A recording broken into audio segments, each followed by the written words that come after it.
Hello my friends, welcome to my channel Iammuchchi। आज मैं आप सभी लोगों के साथ जिस चीज की रिव्यू शेयर करूंगी वो है द मॉम्स को का love without compromise natural damage repair conditioner, keratin plus hair system, keratin provitamin B5, Moroccan argan oil. ये हेयर को आपकी नरिश करेगा और रिपेयर करेगा ड्राई एंड डैमेज हेयर को। ये कुछ इस तरह का कार्डबोर्ड पैकेजिंग में आती है। इसकी शैम्पू की तरह ये भी बहुत सिंपल सा पैकेजिंग है, बट देखने में बहुत ज्यादा अच्छी लगती है। और ये 200 ml की आती है, 492 इसका भी प्राइस है। 2 साल की इसकी भी सेल्फ लाइफ है। आप इसे मॉम्सको के वेबसाइट या अमेजन, फ्लिपकार्ट कहीं से भी बाय कर सकते हैं। ये काफी जगह पे अवेलेबल है और डिस्काउंट में भी मिल जाता है काफी टाइम पे। तो ये कहता है कि आपके ड्राई एंड फ्रीजी हेयर को रिपेयर करता है एंड हेयर को नरिश करता है। और इन्होंने कहा है कि इन्होंने इस पे केराटिन डाला हुआ है जो कि इनके शैम्पू पे भी था। ये आपके हेयर शाफ्ट को इम्प्रूव करता है, हेयर ब्रेकेज को रिड्यूस करता है, हेयर जो हीट से डैमेज हो जाती है हेयर उसको ट्रीट करके अच्छा बनाता है। मोरोक्कन आर्गन ऑयल आपके हेयर को नरिश करता है, ड्राई हेयर को सॉफ्ट एंड शाइनी बनाता है। शिया एंड मुरुमुरु सीड बटर जो आपकी हेयर में जो मॉइस्चर खो जाती है उस मॉइस्चर को लॉक करता है, हेयर को सॉफ्ट एंड शाइनी बनाता है। एंड प्रोवाइटामिन B5 आपके हेयर को नरिश करता है। ये टॉक्सिन फ्री प्रोडक्ट है। इसमें mineral oil, paraben, sulphate, SLS and silicon totally free है। ये ऑस्ट्रेलियन सर्टिफाइड है, टॉक्सिक फ्री प्रोडक्ट है, डर्मेटोलॉजिकली टेस्टेड है, एलर्जी टेस्टेड है और नॉन टेस्टेड एनिमल है। किसी भी एनिमल पे इसे टेस्ट नहीं किया गया है। नेचुरल इंग्रेडिएंट्स है, एसेंशियल ऑयल भी इस पे ऐड है। आपको जस्ट इसका केराटिन वाला जो शैम्पू है वो यूज करना है। उसके बाद इसे 2 से 3 पंप लेना है और अपने हेयर शाफ्ट पे इसे लगाना है अच्छे से।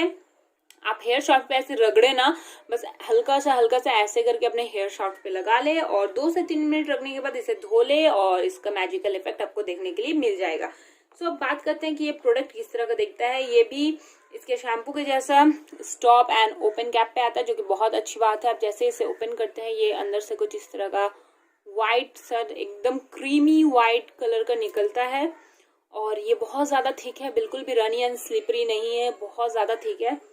और इसका जो स्मेल है ना, इसके शैम्पू की तरह ही बड़ा भीना सा स्मेल है, बिल्कुल भी नोज को इरिटेट नहीं करता है। और जब आप इसे वॉश कर लेते हैं अपने हेयर से तो कुछ देर के लिए वो भीनी स्मेल रह जाती है जो आपके दिल और दिमाग को बिल्कुल भी इरिटेट नहीं करती है। और अब बात करूंगी मैं इसकी कि इसने कैसा इफेक्ट दिया है मेरे बालों पे। इस कंडीशनर को यूज करने के बाद जो टैंगल होते हैं ना वो 90% गायब हो जाते हैं। बिल्कुल भी हेयर पे टैंगल होता ही नहीं है, 95% वो गायब हो जाते हैं और हेयर बहुत ज्यादा स्मूथ और सिल्की लगने लगता है। और जब से मैं इसे यूज कर रही हूँ, लगभग 1 महीने से ज्यादा हो चुका है, इसकी शैम्पू और कंडीशनर की जो कॉम्बो है मैं इसे यूज कर रही हूँ और उसके बाद से मुझे मेरे हेयर जो है ना वो काफी ज्यादा हेल्दी लगने लगे हैं, शाइनी दिखते हैं मुझे मेरे हेयर, पहले से ज्यादा हेल्दी लुकिंग दिखते हैं। ये इसका शैम्पू और कंडीशनर, शैम्पू के बारे में मैंने पहले बता दिया है। तो कंडीशनर जो है जो ये क्लेम करता है ये भी उसको 90 to 95% पूरा करता है। मुझे इससे भी कोई शिकायत नहीं है। देखिए, अगर बहुत ज्यादा फ्रीजी हेयर है तो उसे थोड़ा टाइम लगेगा क्योर होने में, बट हाँ आप कुछ यूज के बाद देखेंगे कि इसका रिजल्ट आपको स्लोली मिलना स्टार्ट हो जाएगा। और स्प्लिट एंड्स को ये जोड़ेगा इस तरह का मैजिकली तो ये कर नहीं सकता है, बट हाँ आपके फ्यूचर में जो और बाकी स्प्लिट एंड्स ना हो उस पे ये काम करता है। अगर आपके स्प्लिट एंड्स है तो आप उसे कट कर ले प्लीज, उसके बाद इसे यूज करना स्टार्ट करें तो देखेंगे कि आपकी जितनी जल्दी स्प्लिट एंड्स होती थी उतनी जल्दी अब नहीं होगी और काफी हद तक कम हो जाएगी। हाँ मुझे ये प्रोडक्ट काफी अच्छा लगा है। मैं इसे 10 में से 9 दूंगी। अगर आज की रिव्यू आपको अच्छी लगी हो मेरी तो मेरे चैनल को सब्सक्राइब करें और बेल बटन को जरूर हिट करें। Thank you so much.